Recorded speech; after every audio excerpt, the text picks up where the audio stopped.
Okay, so this shows you how much they care. There's a bird stuck up in the, I can't even remember the name of it. It starts with an F, I believe, whatever. The stuff that's underneath the top of the roof to close off this part, because usually it has it, but I guess if it costs too much, your landlord won't put it on the house. But the bird is stuck inside there, just to let you guys know.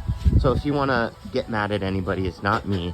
This is the house beside me that leaves the top like this, and now birds are being stuck inside and laying babies, and yeah, it's awesome, guys.